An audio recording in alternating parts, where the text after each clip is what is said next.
really nice to be amongst friends and brothers.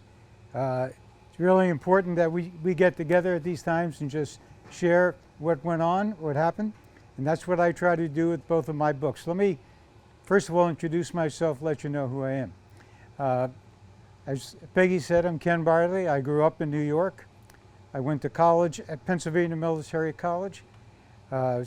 Left Pennsylvania Military College, served in Germany and Vietnam. After that, I got out and spent 40 years in the pharmaceutical industry and have lived here in Ocean City for the last over 30 years. And thank God the drive was not like it was today, right? That was unbelievable, the traffic. Well, we're here today to talk about an area we all know. And since, except for Kevin, we are all Vietnam veterans, and a lot of you know T from Barnegat. She is an immigrant from Vietnam. She's about 53 years old. She runs an organization called Thanking Vietnam Veterans. She is amazing. She puts on March 29th, National Vietnam Veterans Day, she puts on a show that is amazing. And I've been there every year but one in the past 5. She's a great lady.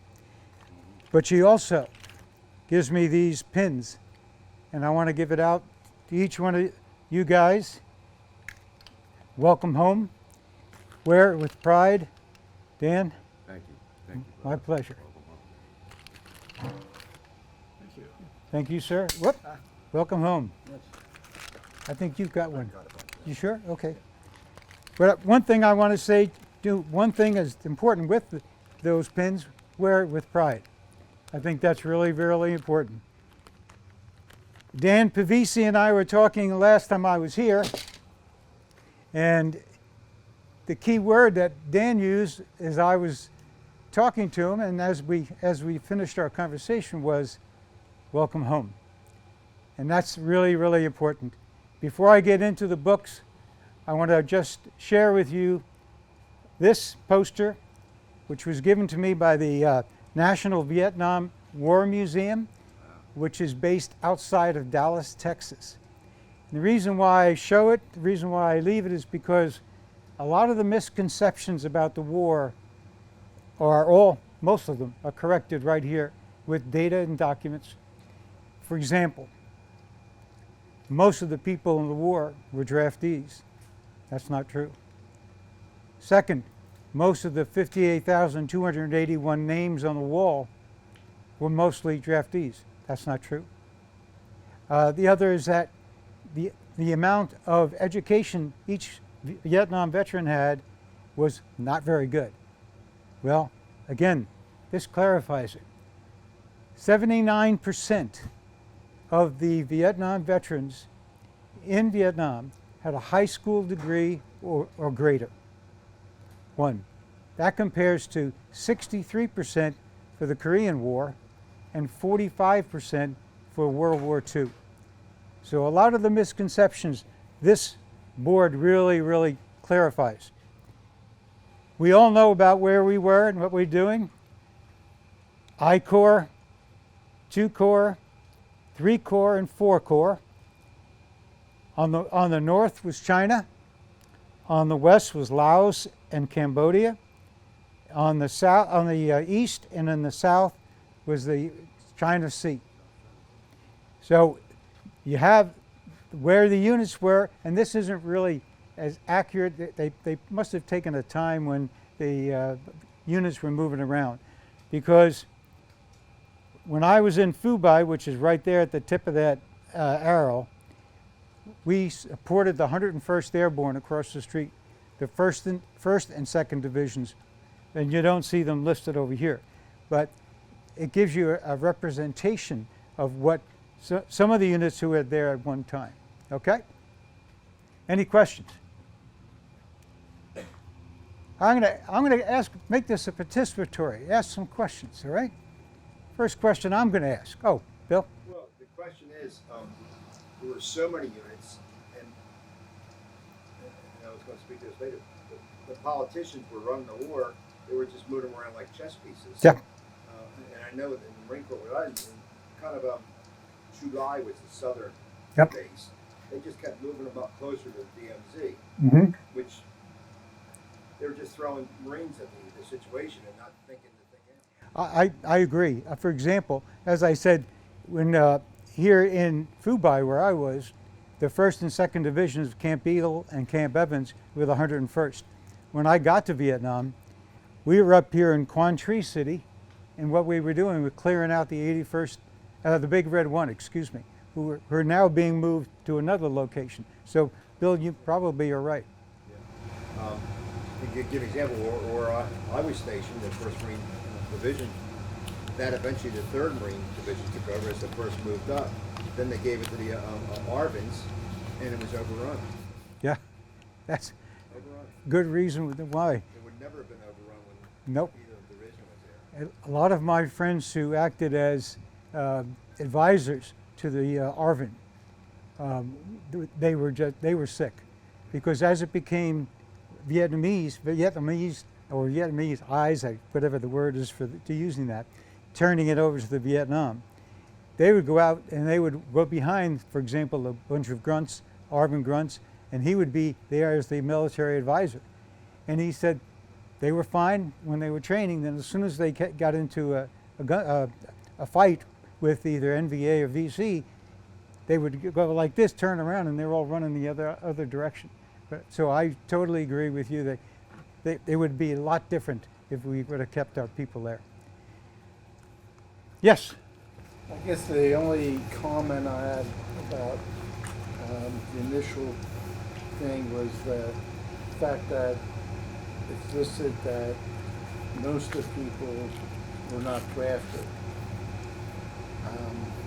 I wasn't drafted because I joined the Navy thinking I was trying to do anything I could do except go to Canada and stay out of Vietnam. So I'm sure there was more than just me that did that. There was, I'll tell you a real quick funny story. When I came back from Vietnam, we came into Seattle, and a guy came with me. His name was Bill Bobko. He was a captain. He was our S3 officer, operations officer. We were getting off in Seattle, and that's where he lived. It was in Seattle. So, and he was a big man. And we went, those days you can go up to where the plane came in, you can sit around, you can talk and do that. Well, we're sitting there chatting, and we're in khakis. It's February. We're probably freezing to death, if you remember correctly. And all of a sudden I look down right behind Bill, and I see this big hippie, huge guy with a beard and long hair and a ban the bomb thing around his chest. And I'm getting real nervous because he's coming right towards us. And I go, Bill, behind you. I said, there's a hippie coming. He jumps up and he makes a face, goes up, and they start hugging each other, right? It's his twin brother. No kidding. His twin brother went to Canada. He wanted to not go into service, so he went up to Canada. So he hated Canada. He came back, but what he had to do was he had to do his community service. But if I would have had my camera like I had today, I would have made $1 million. I mean, they're one of the most unbelievable pictures I ever seen in my life. But anyway, I think so. yeah. All right, first book, Welcome Home. Again, something I said to Dan when as I was leaving, the last thing he yelled to me was, welcome home. And I can't say and express how much that means when I hear somebody say to me, welcome home, or thank you for your service. It means a lot. And the lucky ones. The reason why I said that is because I've tried writing this book 3 times. And the first time and the second time, 2 guys, each group, said they couldn't do it. They couldn't talk about it. They didn't want to remind themselves of what happened when they were in Vietnam. And so I had to lock it out. But the lucky ones came from a bunch of us, like we're doing here, sitting around talking. And one guy looked and he goes, I got to tell you something. He said, the 58,281 that are on the wall, and he said some of them came back wounded, and the ones who did come back, maybe it came back wounded. He goes, we're the lucky ones. And I said, God, that's a perfect way to say welcome home to the lucky ones. It involves, yeah, Dan. I changed lucky to blessed. Yeah, you We're can the do that. blessed. Yeah, if that works, you're absolutely right. Lucky don't work with it. Yeah. The book's about 4 Vietnam veterans. Myself, another young man with the 23rd Infantry Division. His name was John Laughlin. John was right there in Tam Key. And then the other one wasn't in country. He was over it. He was in the Air Force. And the other one was 82nd Airborne down here in the Iron Triangle around Saigon. So what this book goes into is what happened before they went in the service, what happened when they went in the service and in country, and then what happened when they got home. We all know, most of us know, what happened when we got home. We weren't welcome. It was like almost like you were, my friend says, invisible, which I think is a very, very good idea of what happened when they saw you and they didn't want to even get near you, touch you, or talk to you. But we talked about what happened. For example, as I said before, I was with the 26th General Support Group that supported the 101st Airborne. We had a great unit. We had great people. With the 101st was truly unique because of the organization that they are. The soldiers they had were unbelievable. But we really, really learned that we had to work together in order to survive, in order to get to what we needed to get. The other one was John Laughlin. John Laughlin went to Rider College. He's from Philadelphia. He went to Rider College. And he went to Rider for a semester. And then he decided to take a semester off. Bad thing to do in 1960s, 1970s. He got drafted within 2 weeks. And when he got drafted, he went ahead and went through his whole draft process. He went ahead and they sent him to Fort Hood. Went to Fort Hood. His MOS was an 11 Echo, armored vehicle crewman. When he was finished his training in Fort Hood, they decided, nah, that's not needed. We don't need them in Vietnam. You're going to be an 11 Bravo. And I looked and he didn't even know what an 11 Bravo was at that time. So he finally found out very, very quickly and then was sent to Vietnam. The guy I told you wasn't in country, he's above it. His name was Mike Moran. Mike was also from Philadelphia. Mike got drafted. He graduated from LaSalle College, graduated and got drafted. He said, I'm not going to let them decide where I go. I'm going to do it myself. So he went into Philadelphia, took all the tests for the services except the Marine Corps. And I said, why did you take the Marine Corps? He said, they're a bunch of sick puppies. And I said, well, yeah, it's a good way to describe them, but I understand. And he got into the Air Force. You know what he did? He was a bombardier navigator aboard a B-52. Flew out of Utapao, Thailand, and Guam. His stories in here, they're just amazing. The other person is a guy I went to college with, I've known for 64 years. His name is Steve Rejo. Steve, when I was a senior, he was our brigade commander. He was the #1 cadet in the entire Corps. When he graduated, this full bull colonel, I saw a lieutenant, oh, there it is. But I saw a full bull colonel. He said a full bull colonel walked up to him, and we were talking, and he saluted him, he saluted him back, and he goes, he says, okay, let's go, Lieutenant. And he goes, what do you mean, let's go? He said, but you're in the service. He goes, no, sir. He says, I just graduated. He says, can I have some time off? He says, all right, you got 3 days off, and then you're in the service. And that's what happened to him. He went to Vietnam, went to the 82nd Airborne, located in the Iron Triangle, and he was a platoon leader, a grunt. He was just a great leader. Let me tell you a real quick story about him. I shared it with some of you earlier. one of the reasons why we wrote this book is for number one, for our families, so that we could talk to them, maybe through writing, about what happened. Second thing is we wanted Vietnam veterans who don't talk and are keeping everything inside to really open up and share it. That's the best thing they can do. Steve and I were at my 50th reunion for graduating college. He tapped me on the shoulder and he said, "Can I talk to you a minute?" I said, "Sure." I walked over to him because I was talking to him about possibly contributing to write on the book. And I said, what's up? He goes, "I'm going to tell you something I've told one person in 50 years. And I went, "One person?" I said, "In all that time?" He said, "One person."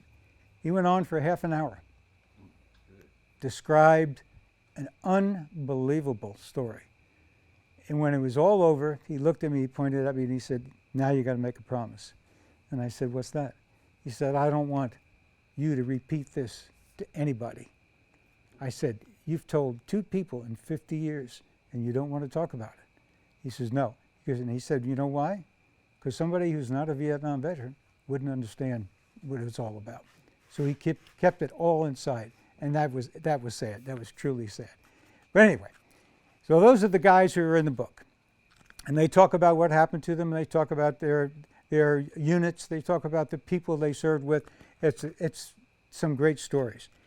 Now, thing about coming home is that we talked about the name of the book, Welcome Home, is because us, never got that. You know, you're almost like you were taboo. You were in the military. It didn't matter where you served, especially if you're a Vietnam veteran. I don't want to talk to you about it. And it's really tough when you read and hear those stories and then actually experience it yourself. And when I came back, I had to do some interviews because I had a wife and a son, and I had to get a job. So I was interviewing with this man, and I had my years in service, my rank, the medals that I received, and he looked at me and he goes, "Can I give you a word of advice while you're doing this interview process?" I said, "Sure, what's that?" He said, "Take all your military service out." And I said, "Why?" I said, "It's going to leave a three-year gap in my resume." He said, "No, nobody wants to see that. Get it out." So I didn't listen to him. I left it in anyway because I had to come up several times more about that, which is really sad. The other thing too, and I really didn't know this until I was with my VVA chapter about 2 months ago. And we were talking, because when I came back from Vietnam, my job was my family first, getting a job second. I didn't join, as I am now, American Legion or the VVA. I just was out there to survive. The guys at the meeting with the VVA, there were 18 of us. 17 of them said that when they came home, which I didn't know this, they went to the American Legion and they went to the VFW and they were turned away. Is it right then? I never knew that, and I never heard that, and that's why one of the reasons why the VVA I really enjoy the VVA is because of their motto. You know, and then you can't abandon another group of veterans. Never again. You don't do it. So that again was part of the book. The other thing, as I said before, we deal with a lot of the misconceptions about the war, and we also there's a chapter in here about a friend of mine that I grew up with. He was killed in Vietnam. He received the Congressional Medal of Honor. His story is just amazing, and could not believe what happened, because when I was a junior, he was killed, and then when I came back from Vietnam, when I came back from Germany before I went to Vietnam, and I'll tell you about it in a minute, my big brother in my fraternity was also killed. So my mind started to change about what was going on with the war. Any questions about the book or anything? Yeah. Just real quick, it's not a question. When I went to look for jobs, they were glad that it was on there because they knew I couldn't be drafted. Ah, Believe yeah. it or not, it worked the other way too. Yeah, that's a good point. I never thought about it that way. They didn't say anything one way or the other about what it was. Yeah, But it was, the fact that it was on there meant that I wouldn't be pulled out of that company. gotcha. Because there were very few places you went that you weren't that you were protected from the draft. Correct, correct. That was 70. Yeah. 1970 when I was looking for jobs. Yeah, And that's, it was just a line item, you know. Yep. You know, Navy, XYZ, and whatever I said on there. But it actually helped me because they didn't want somebody that could be drafted out of there. that's a very good point. I never thought about that. You know, there's two sides to all of that stuff. Oh, yeah, amen. Bill? Yeah, and I'll give you the other side. Anybody here from Wildwood that grew up in Wildwood, except me? I'm probably the one of the only locals in the we had a different situation in Wildwood. They wanted Vietnam veterans to join the VFW and the American Legion. Really? The recruiter that came around he came around the house like as I was emptying my sea bag with an application for the VFW and the American Legion. He says, I'll be back tomorrow. Give me, it was $10 each or $8 each. And, your one DD 214, make sure it's a copy. My thought was, how do I make a copy? And he was a Korean War vet, and we were welcomed into both the American Legion and the VFW wholeheartedly. So it was a different community too. It was small. Yep. We knew each other. Yep. I was telling a gentleman here in Wildwood High, we had 7 losses from Wildwood High, and that's when. Did you really? That's when you graduate 100 kids in the class. Wow, So that's a lot. percentage-wise, that's a lot. Oh, yeah. 7 Good Lord. casualties. And many served. As a matter of fact, I'm still finding out when I go to reunions and things of guys that served. That just some guys that served, like were in the Air Force or Navy that never got in country, don't feel like they're really part of it. You got to convince them that they were. Absolutely. Part of it. Absolutely. The Air Force guy that I had, Mike, when we sat down, we spent hours talking about, I'm totally negligent about learning anything about the Air Force or the Navy, either one. But Your loss. huh? Your loss. he just talked about some of the most fascinating things. And he always said, but Ken, I'm not a Vietnam veteran. I said, wait a minute. The first time in Linebacker 1, what did you do? I said, you supported Arvin and you supported American soldiers who were caught in different situations, and you were in South Vietnam. Linebacker 2, you were bombing Hanoi and Haiphong Harbor, and then what happened? Well, when our Linebacker 1, they only had little weapons, whatever they were using, AK-47s or whatever they were using. Then when he got to Hanoi and Haiphong Harbor, they were using SAMs. And those things are so huge that they were losing, they had lost literally almost none before. And after Linebacker 2, they were losing 2 or 3 every time they went out. So it really changed. There was a totally different atmosphere, total different time. Okay, anything else about Welcome Home? All right, good. Second book, Paid in Full. Guess what the title means?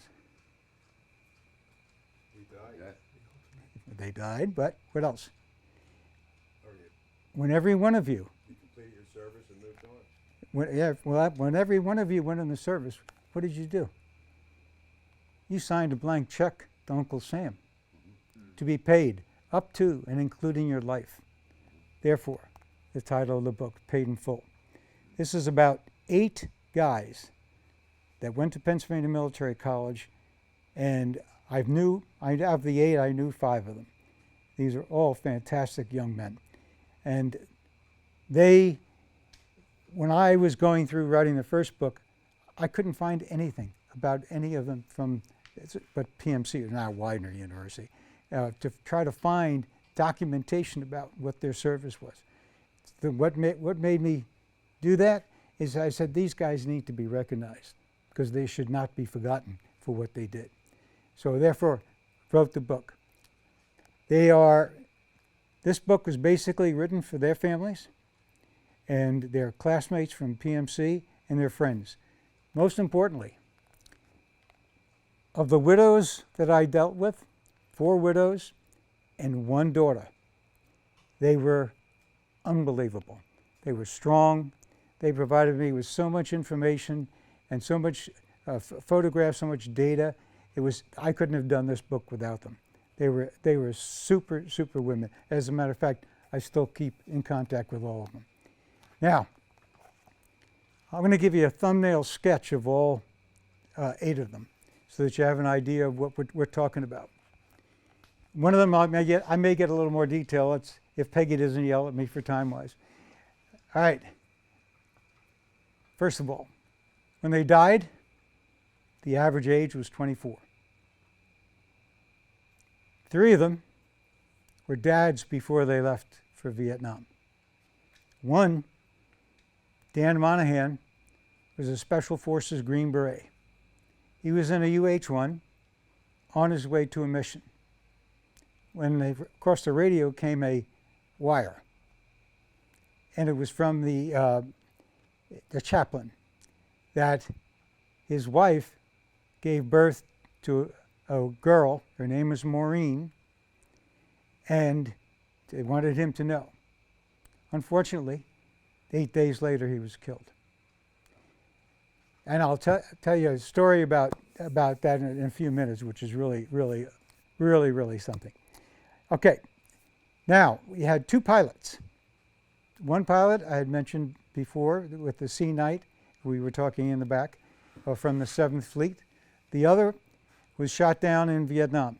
You know when you watch MASH, the beginning of the MASH, any MASH episode you see, that's an OH-13. That's the helicopter that he was shot down in. And I'll tell you a little bit more when we get it. When you take a look at the others, you had 4 infantry officers. We had 1 armor officer.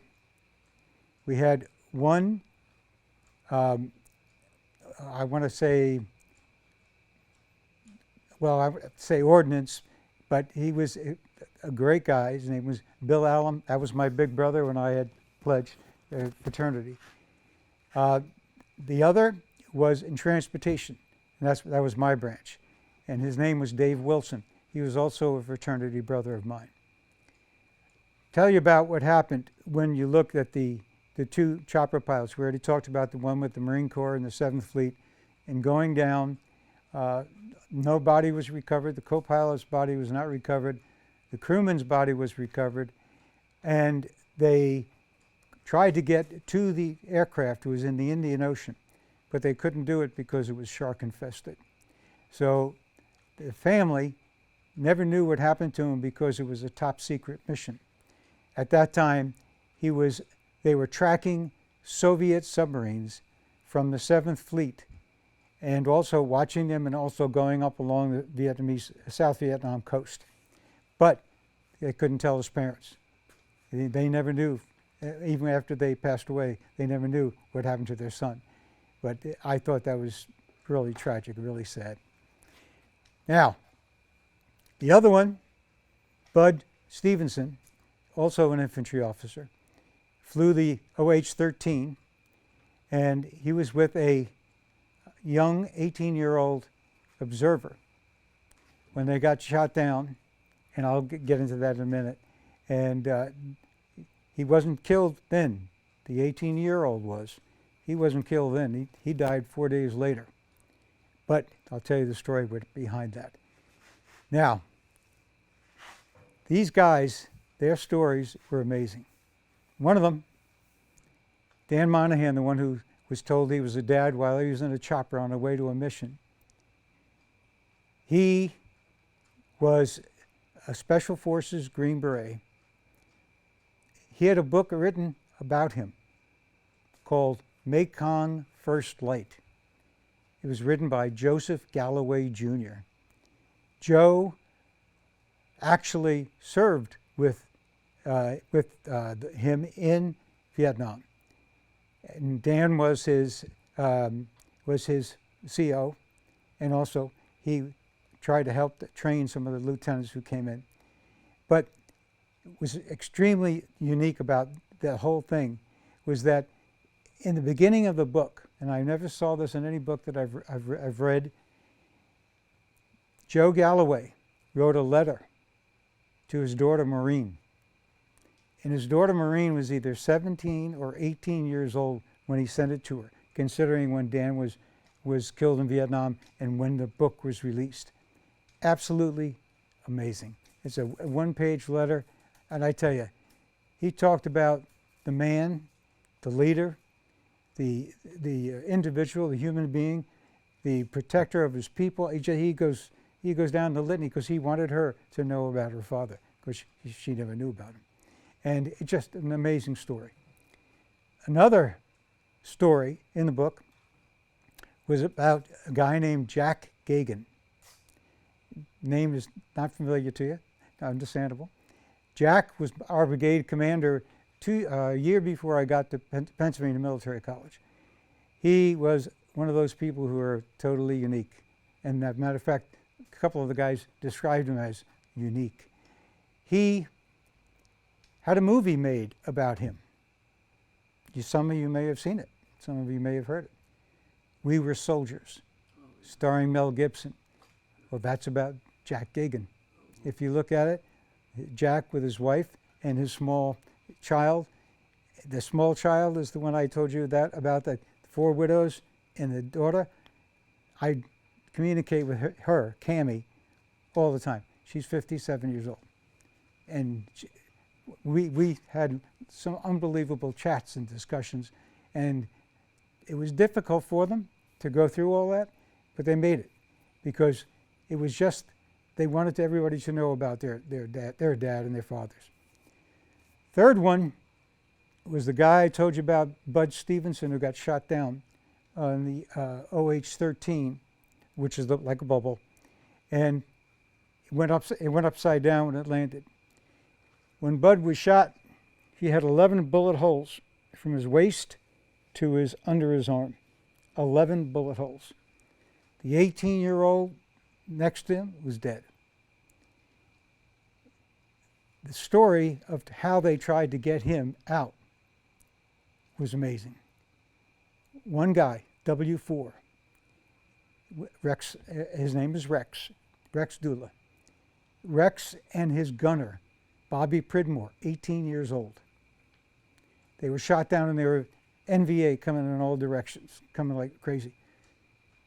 He saw, after the helicopter inverted, Rex said, we got to go see if they're alive. So he flew over to them, and he saw an arm go up like this, and it was Bud. So with that, Bobby Pridmore goes over, matter of fact, you have one, grabs an M60, takes the ammunition bin, puts it between his leg, jumps off, gets next to the chopper. He was there for over an hour, protecting them from the NVA. Do you know why? Anybody? I didn't know why, but Rex told me. The NVA or the VC, doesn't matter, would offer bonuses to any NVA or VC who would bring back either a body or a wounded helicopter pilot. And when they did, they were mutilated, and then they were killed. He was there for over an hour. He had 3 bullets left from an M60 from a canister. They were dead NVA all over. They talked about, Rex said, trying to get him to get out. Rex finally got him, and by the time he did, he had 3 bullets left. 1 in a .45 and 2 in the M60. 1 for the kid he didn't know was dead, 1 for Bud, and then 1 for himself. Bud died 4 days later because of the wounds, the unbelievable wounds on his side, and also he got shot in another place which they would never describe where it was, but I'm assuming he had to be somewhere in the neck area. But, you know, he died 4 days later. But an unbelievable story. Bobby Pridmore, the 18-year-old who stayed with him for an hour, got the Silver Star. Rex and some of the other people put him in for a Medal of Honor. When when I was writing the book, I said to Rex, did you get any feedback on the Medal of Honor? And this is what Rex was told. He said, sorry, that's too old. We can't recognize it. And I said to Rex, I said, how do you recognize bravery? You know, there's no time limit on bravery or heroism. I said, that's terrible. He said, Ken, they dropped the paperwork. But here you, and the bigger problem than that is that Bobby is now, has dementia. He wouldn't know if he got it anyway. When I talked to him, his wife, I could barely understand her. She was from the back hills of Tennessee and Kentucky and Alabama. And she said, you can't talk to Bobby. And I said, well, why not? He said, I don't know how you say it. And then she said, he suffers from dementia. And I went, oh my God, even if he got the Medal of Honor, he'd never know, which is sad. Any questions? Any thoughts? Yes, Bill. They have corrected that a little bit Yep. with the Medal of Honor Yep. for ethnic, religion, and other kind of reasons, and even just skipping the time frame. I'm actually working with on two. One's a Navy Cross and one's a Silver Star recipient to upgrade them to Medal of Honor through Senator Booker's office. We've been working for some time. I'm not optimistic right now, but they both jumped on grenades and died. We were told in boot camp that's happened, but you know why they didn't get it? Both were black. You're kidding. And I've been in a Wow. number of identical situations of white guys doing Yep. it. Some even lived and got the Medal of Honor. These two. And why I was looking at them, they're both from New Jersey. One from Newark and one from Bridgeton. Really? That's terrible. Hey, for example, the reason why I got the book is because, as I told you about Steve Karopsik, who got the Medal of Honor, he did exactly what they did. He was wounded first. He got shot in the chest. He put his finger in the bullet hole. Went on and led all his men to go ahead and forward the attack and then pull back. And then while they were sitting and he was getting with a medic getting it attended, there were two wounded GIs, two of his men, and a hand grenade came lobbing in, landed in. He jumped up, put his helmet on it, and of course he was killed. When I went to his funeral, his mother, who was probably one of the prettiest, most intelligent women I've ever met. When I talked to her, she had just finished seeing what was left of Steve, which was in a body bag about yay big, and she was gone. She had lost it, and sad because both when he got the Medal of Honor, she couldn't comprehend what it was, which was sad. Anything else? Anybody else? No questions? Oh my Lord. I'm shocked. I have one other thing I didn't put in the book. Thought I'd share with you, since we're all brothers except for Kevin, and Kevin's helping us out here at the museum. Any of you guys have a premonition about your service in Vietnam? You wouldn't be coming back? Okay. I Dan? thought about, they have trips there, and I talked to other veterans who went there and came back, and they insist, go there, you gotta go back. And Yeah. I'm like, I don't wanna go back. Yeah, I agree. Did you? No. I didn't either. So when I started talking to the widows, 4 of them, half of them, had premonitions, which I never even knew existed.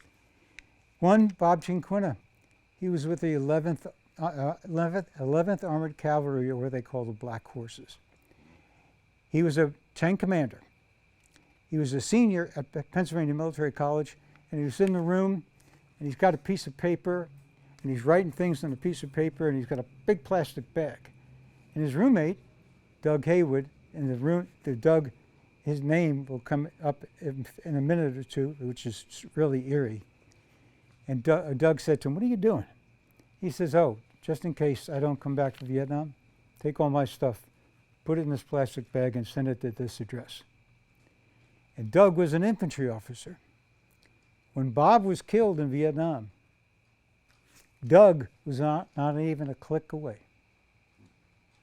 And he couldn't do anything about it. That was his best friend. He couldn't do anything about it. And that was shocking. Jack Gagan, the guy I just talked about who made the movie about, he was the only child.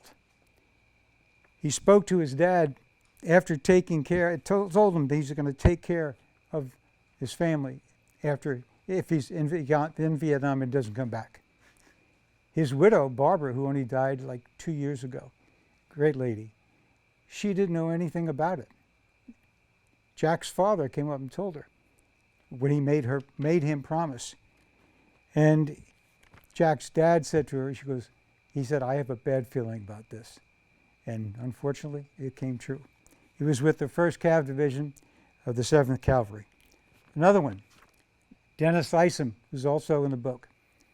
Dennis was a senior at PMC talking with Bill Samolin, who was now he's a retired full-bold colonel in the Marine Corps. At that time, he was a brigade commander. And he said to him, he says, "Look," he said, "if I go to Vietnam, I'm going to come back, either I won't come back or I'll come back a hero." And Bill said to him, you know, "What are you talking about?" He says, "I just had that feeling."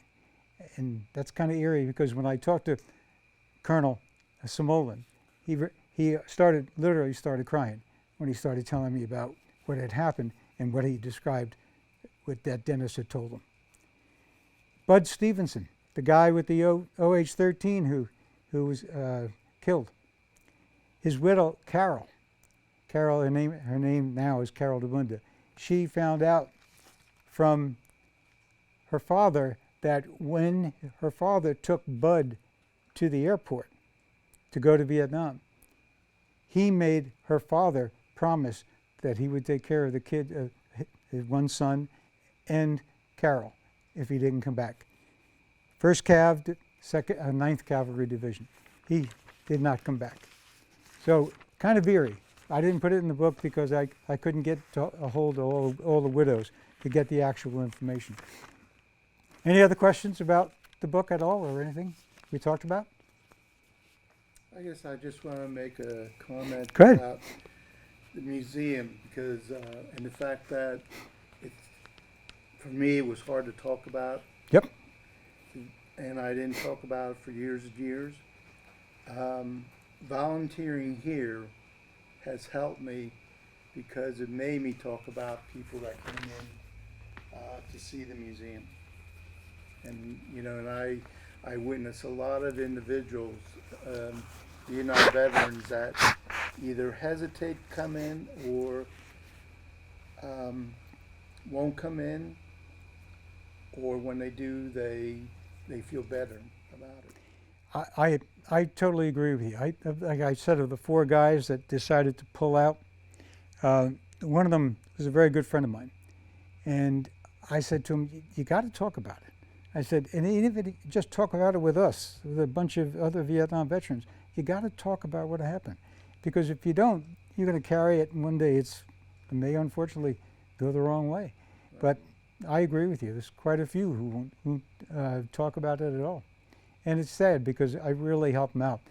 My roommate in college, Rick Clark, Rick suffered from PTSD for, I think it was about 40 years, 45 years. And he finally got some help. He finally went ahead and started talking, went to where he lives down in Virginia. They had what do you call it, like focus groups and meeting groups. He totally changed, went back, went to the VA, did all the paperwork, and got 100% disability retroactive. Wow, lucky man. Yeah, and he was a grunt. He was a grunt officer with the 82nd Airborne. Anything else? Anybody else? Are you getting ready to close? Yeah, go ahead. I want to thank you for writing the book about yourself and and with the other gentleman. I think I do a lot of reading historically, and I've been reading a lot of biographies or autobiographies, not just of Vietnam soldiers, but other figures. I think it's important. I want to thank you for writing that book, because we need to hear these stories in different lives. And even that, if we're in a firefight 3 feet away, it's no different than a football line. What he sees is Yep. not exactly what I see. Exactly. So if he's a tackle, he's seeing a guard, maybe and a center. I'm seeing something different, generally, and it puts in perspective, because what you're writing about, unlike the big bestsellers, are politicians or generals who are designing these wars. You're doing the everyday chores and duties and things like that occupy a lot of the time when you're not in a fight. The boring stuff, and you talk about the families and things like that. And I think it's important to have it at your level, at our level, the actual working, because that's where the real decisions are made. I say it now. When you hear about all these situations, it's a $10 an hour employee who caused that situation, who were involved in it. It wasn't the senior people or whatever. Although it's important to read about them too. And I will say about high schools, I mentioned earlier, I think I'm just lucky from being a while at high school. The curriculum in the high school history gives as much time to Vietnam as it does to any other war. You're fortunate. And we have a replica of the wall just 2 blocks away from the high school.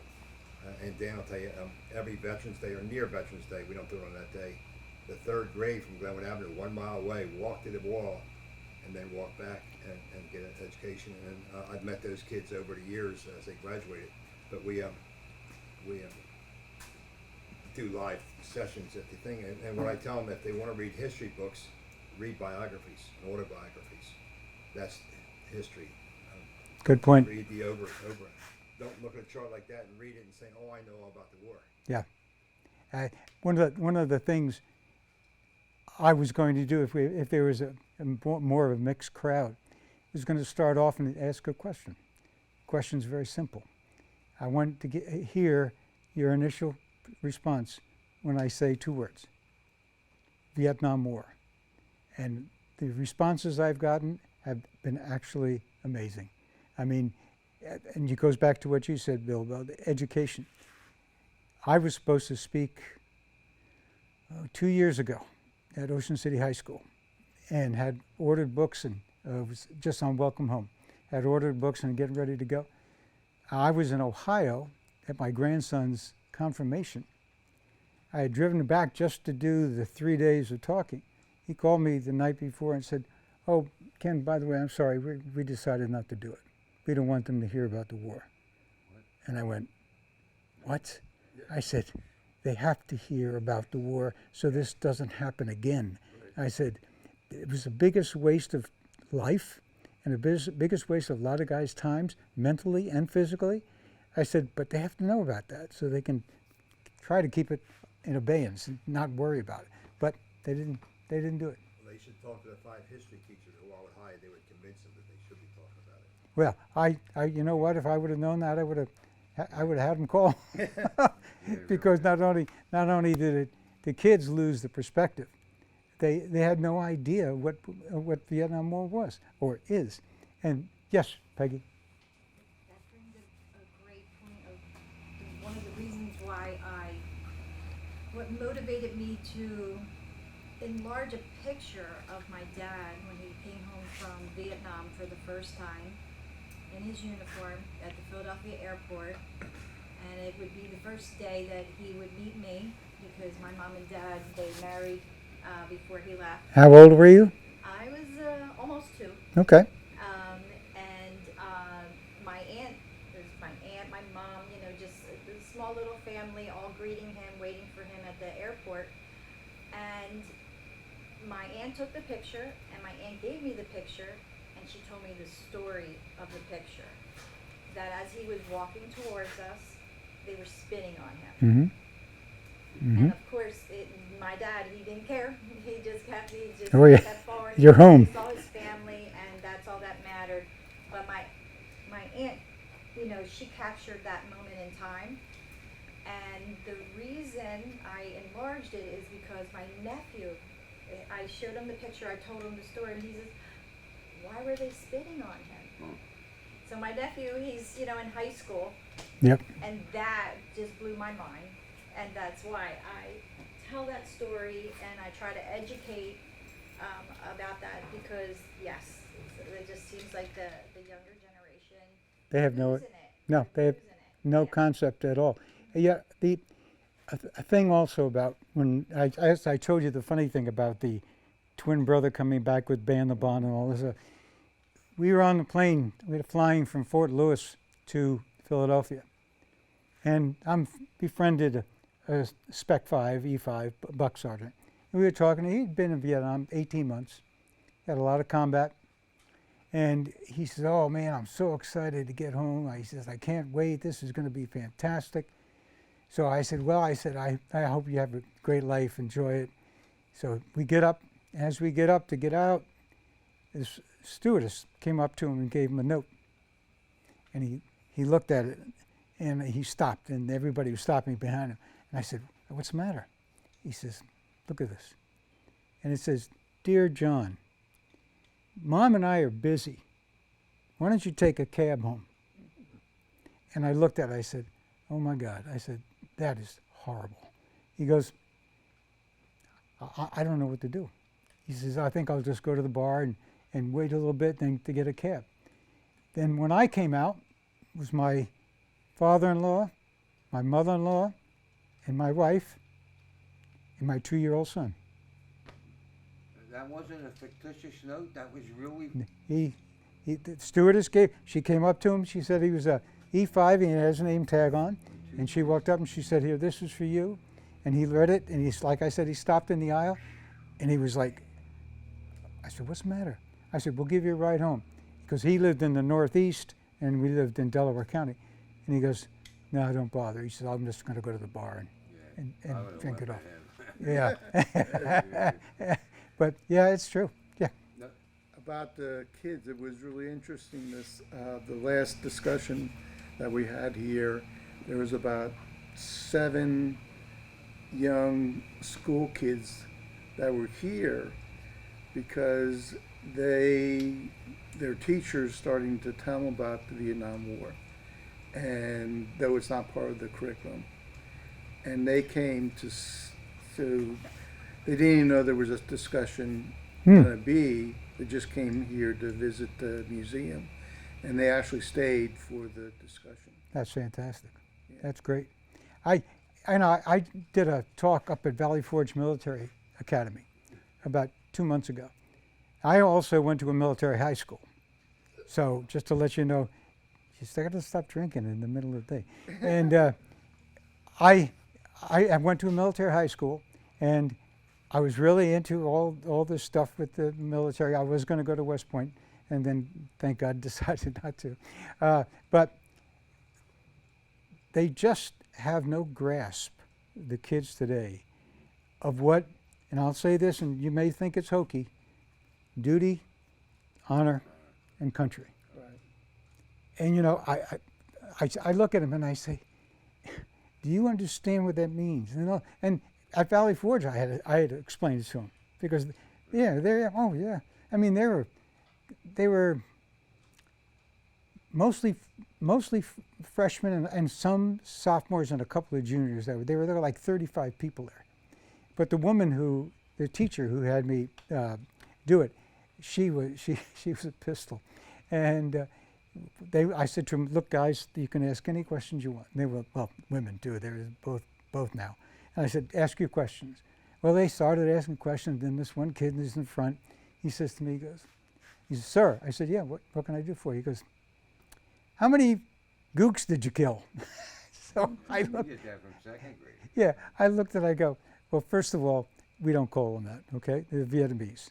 Second of all," I said, "it doesn't matter how many I killed. It's my service that I did with my brothers. That's all. And by the way, 0, okay? Just to let you know."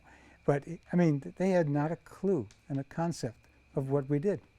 Not a clue. Bill. I think that's where, of course, in my case, a little different, because I spent 18 years on the school board, so I knew the people, I could prep them, and then they prep the kids. Prepping the kids before they get in front of a veteran is really important, I think, to lay out some groundwork. But the other way, the other thing that happened in Wildwood High School, the very first Wall of Fame recipient, and the kids see it every day when they go to the gym, was a lieutenant in the Marine Corps who died, was a graduate, and he's the very first inductee in the Wall of Fame. So That's they great. see that with his picture and bio. Yeah, that's super. And you were right. The teacher had prepped the kids what not to ask. Yeah. This kid. What to ask? Oh yeah. This kid just wanted to be a smart aleck and ask the question he wasn't supposed to. Because she jumped up and she said, whatever his name was, Fred, I told you not to ask that question of a veteran. And everyone, and all the other guys are getting, we're going to hear about this. I'll tell you a funny thing. I was speaking in North Wildwood, and it's the first time it came to my mind. When I did it, they asked what was the best medal you got, and there was about eight of us up there. So when it came to me, I said, well, it's the good conduct medal. And I explained it because I said I don't know a single Marine that deserves a good conduct medal. We got lucky. We got covered before something happened. None of us made 3 years without a problem. That's a good point. I never thought about it that way. They want to hear again. They want to go into the killing and Yep. destruction, and you take them right away from that. And then in the second book, I get into what I told you about the guy being shot down in the mutilation of the bodies and all this. I didn't even know about that.